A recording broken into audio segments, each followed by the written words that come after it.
দেখুন, ম্যাঙ্গো দাদা কোনো বিচ্ছিন্ন চরিত্র নয়, এরা একটা প্রবণতা। কলেজে কলেজে এরকম ম্যাঙ্গো দাদারা আছে। এই অভিযোগ করছেন খোদ টিএমসিপির সাসপেন্ডেড নেত্রী রাজন্না হালদার। এখন প্রশ্ন হচ্ছে, এদের বিরুদ্ধে দল কঠোর হবে তো? হলে কতদিনে? পাশাপাশি চোখ থাকবে তদন্তের অগ্রগতির দিকেও। আমি এই আলোচনায় আপনাদের সামনে রাখবো বিজেপি কর্মী খুনের তদন্তে কেন আজ কোর্টে ধমক খেতে হলো সিবিআইকে, এবং নজরে থাকবে আক্রান্ত বাম নেতার বিরুদ্ধে এফআইআর এর মামলায় কোর্টে দ্বারস্থ হলেন খড়গপুরের প্রবীণ নেতা। কিন্তু শুরুতে আজকের বিষয়, রাজন্নার অশ্লীল এআই ভিডিও টিএমসিপি নেতাদের মোবাইলে, আরো মনোজিৎ দলে, বিস্ফোরক সাসপেন্ডেড নেত্রী। অর্থাৎ এই মনোজিৎ মিশ্র একটা নয়, দলে এরকম আরো মনোজিৎ রয়েছে। প্রশ্ন হচ্ছে, তাদের সাফাই অভিযান দল শুরু করবে কবে? জিবি রেজিস্টারের পর বাজেয়াপ্ত কলেজের অ্যাটেন্ডেন্স রেজিস্টারও সিজ করা হলো মনোজিতের পেস্লিপ। অর্থাৎ মনোজিৎ মিশ্র তার নিয়োগ থেকে শুরু করে তার কলেজে ঢোকা বেরোনো পুরোটা দেখতে চাইছে, পুলিশের নজরে রয়েছে, স্ক্যানারে রয়েছে গোটা বিষয়টা। মনোজিতদের নিয়ে ঘটনার পুনর্নির্মাণ পুলিশের ঘটনাস্থলের 3D ম্যাপিংও করা হলো। প্রাক্তন পুলিশ কর্তা রয়েছেন, ওর 3D ম্যাপিং গোটাটা আমরা আরো বিস্তারিতভাবে আপনাদের সামনে রাখবো। আদালতের নির্দেশ উপেক্ষা, দুর্গাপুরে খোলা কলেজের ইউনিয়ন রুম, বিজ্ঞপ্তি নেই সাফাই কলেজ কর্তৃপক্ষের। ঘটনার পর, এই নির্দেশের পর 24 ঘন্টা পরেও দেখা যাচ্ছে এরকম একাধিক কলেজ যেখানে ইউনিয়ন রুম, কলেজের ইউনিয়ন রুম খোলা রয়েছে। কোচবিহারে তৃণমূল নেতাকে গুলি, গ্রেফতার বিজেপি বিধায়কের ছেলে সহ 2। একেবারে পরিকল্পনা করে পেছন থেকে গুলি করা হয়েছে, এই অভিযোগ তৃণমূলের তরফে করা হচ্ছে। পুরোটা তৃণমূলের গোষ্ঠীদ্বন্দ্ব বলে উড়িয়ে দিয়েছে বিজেপি। মস্করা করছেন, 2 বছর আগে তথ্য প্রমাণ, 4 বছর পর চার্জশিট। অভিজিৎ খুনের তদন্তে সিবিআইকে ধমক আদালতের। একেবারে সিবিআই কতটা সদিচ্ছার সঙ্গে বিজেপি কর্মী খুনের তদন্ত করছে, এই প্রশ্ন কার্যত তুলে দিয়েছে আজকে কোর্ট। এবং নজরে থাকবে খড়গপুরে আক্রান্তের বিরুদ্ধে মামলা। আদালতে দ্বারস্থ হচ্ছেন আক্রান্ত প্রাক্তন বাম নেতা। যে ঘটনা ঘটেছিল প্রকাশ্য রাস্তায়, প্রবীণ প্রাক্তন বাম নেতাকে পেটানো হচ্ছে এবং তারপর আক্রান্তের বিরুদ্ধে এফআইআর, আর সেই ঘটনা এবার আদালতে দ্বারস্থ হচ্ছেন প্রাক্তন বাম নেতা। কিন্তু এই মুহূর্তে সব থেকে বেশি চর্চায় রয়েছে রাজন্না হালদারের এবিপি আনন্দকে দেওয়া একটি সাক্ষাৎকার, যেখানে তিনি বলছেন তার একটি এআই অশ্লীল ভিডিও, সেটা তৃণমূল ছাত্র পরিষদের নেতাদের মোবাইলে মোবাইলে ঘুরে বেড়াচ্ছে। এআই দিয়ে বানানো আমার ছবি ছড়িয়ে দেওয়া হচ্ছে। এই অশ্লীল ছবি ছড়ানো নিয়ে দলকে জানিয়েছি, দল যদি বলে প্রশাসনকে জানাবো। তারপরেই বিস্ফোরক মন্তব্য করছেন রাজন্না। তিনি বলছেন মনোজিতরা একটা নয়, একাধিক মনোজিৎ দলে রয়েছে। ঠিক কি বলেছেন কৃষ্ণেন্দু অধিকারীকে দেওয়া সাক্ষাৎকারে, বিস্ফোরক এই সাক্ষাৎকার দেখুন। ও নিজের প্রেমিকার সঙ্গে অন্তরঙ্গ মুহূর্তে ভিডিও নিজে ছড়িয়ে দিয়েছে। তার মানে সে কতটা নোংরা, জঘন্য, হীন মানসিকতার হতে পারে। তো আজকে যদি আমরা দায় অস্বীকার করি, মানে আমরা আমাদের কথা বলছি, তাহলে সেটা তো হয় না। তাহলে পদক্ষেপ হলো না কেন? এটাই তো খুব দুর্ভাগ্যের বিষয় যে পদক্ষেপ হয়নি তখন। আমি চাইছি তখন নাও যদি হয়ে থাকে, এখন হোক। এখন মনোজিৎ মিশ্রের মতো দাদা কালচারটা বন্ধ হোক। আমি মন থেকে চাইছি এই দাদাদের যে আধিপত্য থাকবে, দাদারা পদ পাইয়ে দেওয়ার লোভে সম্ভ্রম নিয়ে নেবে, এই মানসিকতা বন্ধ হোক। আমি চাই আমার এআই করা একটা সেমি নুড বলতে পারো, নুড বলতে পারো, সেই ছবি বিভিন্ন দাদারা তাদের জুনিয়রদের মোবাইলে মোবাইলে পাচার করেছে। তৃণমূলের। কিন্তু এই দাদাদের কোনো দল হতে পারে আমি এটা বিশ্বাস করি না, তবুও বলছি তৃণমূলের। এখনো করছে বা এখন করছে, রাদার এখনো করছে। আমার কাছে রিসেন্টলি আমার শুভাকাঙ্ক্ষী কয়েকজন তারা আমাকে পাঠিয়ে বলছে এখনো এই জিনিসটা কিন্তু কন্টিনিউয়াস প্রসেসে চলছে। দলকে জানিয়েছেন? আমি 2 দিন আগে দলকে জানানো হয়েছে বিষয়টা। দল যদি আমাকে বলে প্রশাসনকে জানাতে, আমি প্রশাসনকে জানাবো। দল যদি পদক্ষেপ নেয়, আর আমি আশা রাখছি দল পদক্ষেপ নেবে। পোস্টের নিচে বলছে আমাদের মতো ছেলেদের মুখোমুখি হলে বুঝিয়ে দিতাম। আমাকে বলছে যে পোস্ট করছে সে তৃণমূল কংগ্রেস, যাকে বলছে সেও তৃণমূল কংগ্রেস। আমি শুরুতে দেবনারায়ণ সরকারের কাছে আসব, তার কারণ মারাত্মক অভিযোগ করছেন রাজন্না হালদার। তিনি বলছেন আমরাই সঞ্জীবনী জুগিয়েছি এই দাদাদের, অর্থাৎ এই ম্যাঙ্গো দাদাদের আমরাই সঞ্জীবনী জুগিয়েছি। তারপরে দেবনারায়ণ দা যেটা রাজন্না হালদার বলছেন যে এদেরই দাপট কলেজে কলেজে, এরা হচ্ছে কলেজের পদাধিকারী, অর্থাৎ যারা এই কাজগুলো করে বেড়াচ্ছেন। মারাত্মক একটা কথা বলছেন, 2019-এ আমি তৃণমূলে যোগদান করেছি, আমি জানি আর দল জানে না, এটা হতে পারে? তার মানে রাজন্নার অভিযোগগুলোকে যদি সত্যি ধরা হয়, তার মানে তো দল এই মনোজিৎ মিশ্রদের সম্পর্কে অনেক আগে থেকে জানতো। তার বিরুদ্ধে ব্যবস্থা না নেওয়া মানে পরোক্ষে তাদেরকে আশকারা জোগানো এবং অক্সিজেন জোগানো। প্রশ্ন হচ্ছে যে এই মনোজিৎদের বিরুদ্ধে আর কতদিনে ব্যবস্থা নেবে দল? এক এবং দ্বিতীয়ত এর নেপথ্যে তাহলে কাজ করছে পুরোপুরি মধুভাণ্ড, যে কারণে দল এতদিন পর্যন্ত নিষ্ক্রিয় থেকেছে। এখন রাজন্য কি বলছে, সে ওর নিজের অভিজ্ঞতা বলছে। আমার প্রশ্ন হচ্ছে, আজকে মনোজিৎ যেটা করেছে সেটা বলা হয় thy sin's not accidental but a trade. ওর পাপটা কোনো আকস্মিক নয়, ও একটা ব্যবসা। মানে আমি বলছি, আমি আবার বলছি, ও মনোজিৎ দের কথা বলছে, মনোজিৎ মিশ্র কোনো ব্যতিক্রমী ছবি নয়। ওই মনোজিতের সঙ্গে এই সব না, এই মনোজিৎ যেগুলো করেছে ওর পাপটা কোনো আকস্মিক নয়, এটা একটা ব্যবসা। শেক্সপিয়ারের কথা মেজার ফর মেজারে, এই ব্যবসাটা একটা মারাত্মক, বহুদিন থেকে ব্যবসা করছে।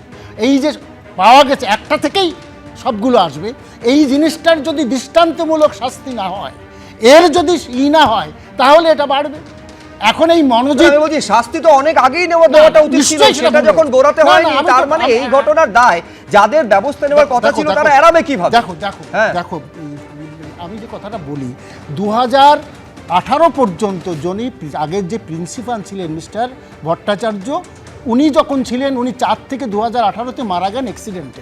সে সময় ওকে রাস্ট্রিকেট করেছিল, এই প্রিন্সিপাল রাস্ট্রিকেট করেছিল। এরপরে যারা কমিটিতে হয়েছে তাদের সুপারিশে ওকে অস্থায়ী চাকরিতে ঢোকানো। হ্যাঁ ঠিকই তো, আমি বলছি যিনি রাস্ট্রিকেট করলেন, যিনি বের করে দিলেন, শুধুমাত্র বের করে দিলেন নয়, প্রশ্ন হচ্ছে তারপর একেবারে পুলিশের শীর্ষকর্তার কাছে অভিযোগ জানালেন, তারপর একেবারে এই গভর্নিং বডির যিনি প্রেসিডেন্ট তিনি তো সুপারিশ করেছেন তার অস্থায়ী চাকরির জন্য। তিনি তো নিজেই বলেছেন, তিনি তো নিজেই বলেছেন আমার ছেলেরা যদি কাজ না পায়, যে আমার তৃণমূলে আমি চেয়েছি অস্থায়ীভাবে কি কাজ পাবেন, এটা তো শুনলাম। আমি তারপর দায়টা তো রাখতে হবে। কিন্তু অসৎ লোককে কেন অভ্র দ্রুত অসৎ লোককে কেন দেখুন এই যুক্তিটা ওনাকে করতে হবে। উনি কেন নিলেন? অশোক দেবী উইল সে দ্যাট। ঠিক আছে যেহেতু মহান দেবনারায়ণ দা মোটামুটি সরকারের বিপক্ষেই কথা বললেন, আমি সরকারের সপক্ষে কথা বলছি। আমি বলছি মদনদার বিরুদ্ধে কেন শোকজের নোটিশ করলো তৃণমূল কংগ্রেস? করা উচিত হয়নি। মদনদা একজন পুরনো লোক, মদনদা দলের কালচারটা ভালো করে বোঝেন, জানেন। উনি জানেন যে এই দলের নেতা, সে ছুটকো নেতা হোক কি বড় নেতা, ফাঁকা ঘরে যদি কোনো মেয়েকে দেখে তখন তার ধর্ষণ করবার সত্তাটা জেগে ওঠে। তো মদনদা ভুল তো কিছু বলেননি, মদনদা সেটা ওপেনলি বলে ফেলেছেন, এটাই বোধহয় মদনদার দোষ। আর এই দল কি সুন্দর দেখুন, এই ছেলেগুলোকে খারাপ বলছেন, আমরা এত ক্রিটিসাইজ করছি, দলটা একদিকে ভালো, ছেলেগুলোও ভালো। আরজি করের মতো মেয়েটাকে মেরে তো দেয়নি। মেয়েটা যখন অসুস্থ হয়ে পড়লো তখন কত ভালো ছেলে এরা, দেখুন এরা ইনহেলার নিয়ে এসেছিল যে বোন তুমি ইনহেলার নিয়ে একটু সুস্থ বোধ করো, তারপর ধর্ষণ করবো তোমাকে। আর এই তৃণমূল ছাত্র পরিষদ, মহান তৃণমূল ছাত্র পরিষদ, তাদের স্লোগানে আছে সংঘবদ্ধ জীবন। কি সুন্দর সংঘবদ্ধ এরা, দেখুন একটা দাদা ধর্ষণ করছে, পাশে দুই ভাই দাঁড়িয়ে বলছে দাদা তুমি ধর্ষণ করো, আমরা তোমার পাশে আছি, বাইরে আবার গার্ড বসে গার্ড দিচ্ছে। তো এহেন তৃণমূলের কালচার যখন নর্মালাইজড, তো এদেরকে খারাপ বলে কিছু লাভ নেই। কারণ দেবনারায়ণ দা যিনি তৃণমূলকে নাকি প্রতিনিধিত্ব করছেন, তিনিও বকলমে মেলে নিচ্ছেন, এগুলো তো হয়। আমি খালি বলি, আমি সাজেশন দিচ্ছি, আমি কখনো না না একটা কথা বলতে দেবাশিসদার কাছে আসবো, প্রত্যেকের কাছে আসবো। আমি বলছি দেবাশিসদার মূল প্রশ্ন হচ্ছে এই অশোক দেব যিনি, বেশ আমি দেবাশিসদার কাছে আসবো। অশোক দেব যিনি হচ্ছেন গভর্নিং বডির প্রেসিডেন্ট, তার বক্তব্য হচ্ছে দুবার তাড়িয়ে দেওয়া হয়েছিল, আচ্ছা অ্যারেস্ট করা হয়েছিল, ঢুকতে বারণ করা হয়েছিল। তিনি যখন আমাদের প্রতিনিধি কৃষ্ণেন্দুর সঙ্গে কথা বলছিলেন এই কয়েকদিন আগে, তখন তার বক্তব্য হচ্ছে তাহলে তাকে আপনি সুপারিশ কেন করেছেন? অশোকদেবের বক্তব্য ছিল তার ধারণা ছিল সে বদলে গিয়েছে, একটা সুযোগ দেওয়া হয়েছিল, যদি না বদলায় তাহলে কি করবে। আমি বলছি এইরকম একজন নিজেকে যে প্রফেশনাল ক্রিমিনাল বলতে গর্ববোধ করে, তার জন্য যদি এইরকম একটা মেয়ের সর্বনাশ হয়, তার দায়টা কার? কেন কলেজ কর্তৃপক্ষ দিনের পর দিন, মাসের পর মাস, বছরের পর বছর এবং প্রশাসন কার্যত ধৃতরাষ্ট্র হয়ে থেকেছে? না, এটা কোনো বিচ্ছিন্ন ফ্রেমে আলোচনা করবার বিষয়ই নয়। এটা একটা ধারাবাহিক রাজনৈতিক সংস্কৃতি, যে রাজনৈতিক সংস্কৃতি প্রধান জন্মদায় হচ্ছে দুর্নীতি এবং এক ধরনের থ্রেট সংস্কৃতি। তাকে কেন্দ্র করে সিরিজ অফ ইনসিডেন্টস। 11 পরিবর্তনের এটা কখনো খেয়াল রাখতে হবে। আমি যখন 11 বলছি, সচেতনভাবে রাজনৈতিক বোঝাপড়া থেকে 11 বলছি। আমি কখনো এ কথা বলছি না যে কোনো সমাজে কখনো এই ধরনের ঘটনা ঘটে না, কিন্তু যখন দেখা যায় যে ধারাবাহিকভাবে 1 দশকের বেশি সময় ধরে প্রতিটি ক্ষেত্রে সেই সংস্কৃতি ডমিনেট করছে, সেই রাজনৈতিক সংস্কৃতি ডমিনেট করছে, যে রাজনৈতিক সংস্কৃতি এই ধরনের ঘটনাগুলোকে একটা স্বাভাবিক প্রবণতার জায়গায় নিয়ে গেছে। প্রশাসনের পক্ষে প্রশাসন, আবার কিসের প্রশাসন? আমরা তো দেখেছি সেই প্রশাসনকে। আরজি করে ঘটনার এখনো 1টা বছর আসেনি, সেই আর্জি করে ঘটনার সময় প্রশাসনের চেহারা আমরা দেখেছি। ফলে এটা কোনো বিচ্ছিন্ন ঘটনা নয়। এই যে নাম নিয়ে আমরা আলোচনা করছি, এই যে এআই অ্যাপ্লিকেশন নিয়ে আলোচনা করছি, এগুলো একটাকেও আমরা যদি কোনো একটা নাম ধরে আলোচনা করি গোড়ায় ভুল হয়ে যাবে।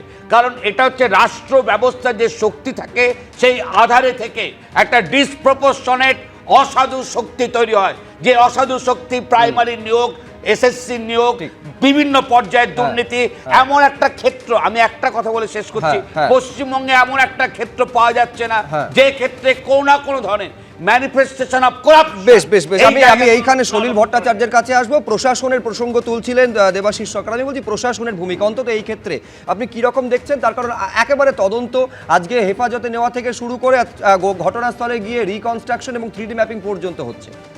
দেখুন দেবাশিসবাবু সংস্কৃতি, দুষ্কৃতি, অসাধু কত ভালো ভালো কথা বলছেন। তুমি বলো তো, আমি কারেন্ট কথা বলছি।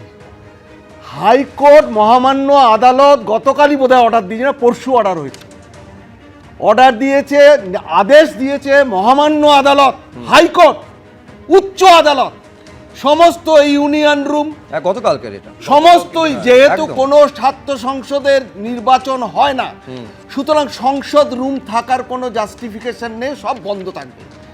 তুমি বলো তো 10 to 15% অনলি ইউনিয়ন রুম বন্ধ হয়েছে। তুমি বলো আজকে প্রশাসনের তরফ থেকে কোনো সার্কুলার জারি হয়েছে এখন পর্যন্ত প্রিন্সিপালকে বা ইউনিভার্সিটি চ্যান্সেলরকে যেখানে যেখানে আছে যে তোমরা এই মহামান্য হাইকোর্টের নির্দেশকে পালন করো টু লেটার অ্যান্ড স্পিরিট? করেনি, কেউ করছে না, চ্যালেঞ্জ করছে। তৃণমূল ছাত্র পরিষদের রাজ্য যে সম্পাদক, সে গর্ব করে বলছে ওটা তো ছাত্রদের থাকার জন্য, সব ছাত্রদের অভাব অভিযোগ সব কিছু হবে। কোন ছাত্ররা? যারা ইউনিয়ন মানে কি একটা নির্বাচিত সংসদ, সেই সংসদ যখন নির্বাচন যখন হচ্ছে না, কেন সংসদ থাকবে? আজকে আদালতের নির্দেশ, আদালতের নির্দেশ, আমি একটা ছোট্ট বিরতিতে যাবো সলিল, আমি আবার আসবো। আমি শুধু এইখানে একটা আদালতের পুরো নির্দেশনামা আমার কাছে রয়েছে, যেখানে স্পষ্ট বলে দেওয়া হচ্ছে, in view of the said report we direct, খেয়াল করুন, আমরা নির্দেশ দিচ্ছি, we direct the department of higher education, government of West Bengal to issue a directive to all university and colleges, যে যেখানে যেখানে নির্বাচন হয়নি সমস্ত জায়গায় তালা ঝোলাতে হবে। আজকে দুর্গাপুরের ছবি আপনাদের দেখিয়েছি, সেখানে বক্তব্য হচ্ছে যে একেবারে উচ্চশিক্ষা দপ্তর থেকে কোনো বিজ্ঞপ্তিই জারি করা হয়নি। দেখুন, অভিযোগটা হচ্ছে যে কলেজে কলেজে ম্যাঙ্গো দাদাদের ছড়াছড়ি, অর্থাৎ ম্যাঙ্গো গাছের ম্যাঙ্গো ট্রি চারিদিকে রয়েছে, সেখানে প্রচুর ম্যাঙ্গো ঝরছে এবং ম্যাঙ্গোগুলো মাটিতে পড়ছে। প্রশ্ন হচ্ছে রবীন্দ্রনাথ ভট্টাচার্যের কাছে যে এই ম্যাঙ্গোগুলো কুড়োচ্ছে কে আর তার ফল খাচ্ছে কে?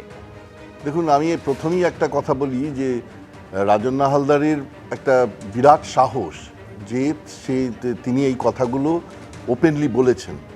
বস্তুতপক্ষে এই যারা বলছেন এরা তো তৃণমূলের, এই যে মেয়েটি যে একই সঙ্গে আপনাকে নির্যাতিতার কথাও বলতে হবে, সাহস করে পুলিশের কাছে গেছে, সে বলেছে এরা কিন্তু তৃণমূলের। তো তৃণমূল দলই তাদের ছাড়ছে না। আসলে টমাস জেফারসনের সেই কথাটা মাথায় রাখতে হবে, the government you elect, the government you deserve. আমরা যদি এই সরকারকে ইলেক্ট করি এই ধরনের কাজই হবে। দেখুন, কালকে হাইকোর্টের একটা অর্ডার হলো, বলা হলো গভর্নমেন্টের হাতে, হায়ার এডুকেশন ডিপার্টমেন্টের হাতে বলে দেওয়া হলো 24 ঘন্টার মধ্যে, 24 ঘন্টা বা আমি জানি না সার্কুলারটা টাইমটা মেনশন করেছে কিনা, সার্কুলার জারি করতে হবে যে সমস্ত ইউনিয়ন, সমস্ত কলেজ এবং ইউনিভার্সিটি ইউনিয়ন আপাতত বন্ধ, ইউনিয়ন রুম আপাতত বন্ধ থাকতে হবে। সেই সার্কুলার জারি হয়নি। এখন কলেজগুলো যদি বলে সার্কুলার না পেলে আমরা কি করবো, আমরা খোলা রাখছি, তাহলে সদিচ্ছাটা কোথায়? একটার পর একটা ঘটনা ঘটে যাচ্ছে, প্রশাসন সে ব্যাপারে কোনো উদ্যোগই নিচ্ছে না। এখানে যে ঘটনাটা ঘটেছিল এই ম্যাঙ্গোর, এই ঘটনাটা তো দীর্ঘদিন ধরে হচ্ছে। পুলিশ এমন কি ব্যাপার হয়েছে যে বা এমএলএ কতখানি প্রভাবিত করেছেন আমি তো সেটাই বুঝতে পারছি না, যে যার জন্য পুলিশ কোনো কেসই রেজিস্টার করছে না, তারা এফআইআরও করছে না এবং তাকে ছেড়ে রেখে দিচ্ছে। এত দূর জায়গায় গেল যে একটা নির্যাতিতার ঘটনা একেবারে। এরপর পুলিশের তৎপরতা বা সক্রিয়তা এবং প্রশাসনের সক্রিয়তা, সেইটা কতখানি দেখা যাবে, এইটা হচ্ছে $1 মিলিয়ন কোয়েশ্চেন। ছোট্ট একটা বিরতি নেব, বিরতির পর আরেকটা প্রশ্নতে আসবো, সেটা হচ্ছে 26-এর ভোটের আগে উত্তরবঙ্গে কেন রাজনীতি রীতিমতন গরম হচ্ছে। বিরতির পর।